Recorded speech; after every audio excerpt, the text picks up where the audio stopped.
Good morning. আজকে সকালটা শুরু হলো এক কাপ চা আর শুকনো দুটো পাউরুটি দিয়ে, যেটা এখন আমার নেশা ধরেছে এটা খাওয়ার, আমি জানি না কেন। তো আজকে 30 ডেজ চ্যালেঞ্জের 7 ডেজ কমপ্লিট হতে চলছে।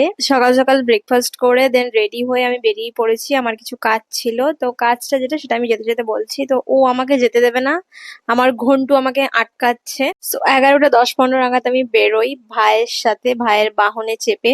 অ্যাকচুয়ালি আমার বাইক রাইড না খুব পছন্দের, মানে এই এরকম একটা ওয়েদার থাকবে আর বাইক রাইড, আহা হা কি মজা। কিন্তু এই যে ভদ্রলোক বাইক চালাচ্ছে, ও এত জোরে বাইক চালায়, আমি জাস্ট 10 মিনিটের মধ্যে পৌঁছে গেছি যেখানে আমার পৌঁছানোর কথা ছিল।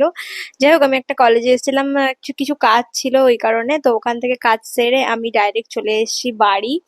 বাড়ি এসে স্নান বান করে লাঞ্চ করার আগে এই বাহনগুলোকে খেতে দিচ্ছিলাম। এই পোষ্য আমার, বাইরে আসে ওরা, আর এই যে ভেতরে আরেকজন ও দেখছে পর্দার আড়াল দিয়ে লুকিয়ে লুকিয়ে।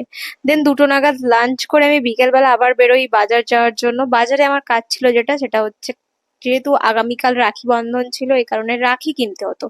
আর রাখি কিনতে গিয়ে যেন আমি 50খানা দোকান ঘুরেছি, মানে একটাও রাখি আমার পছন্দ হচ্ছিলই না, মানে সব পুরোনো টাইপের রাখিগুলো ছিল।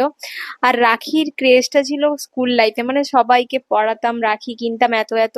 বাট এখন আর সেটা নেই, ওই জন্য আর ভালো লাগে না। যাই হোক, বাট রাখি আছে যেহেতু ভাইদেরকে তো পড়াতেই হবে।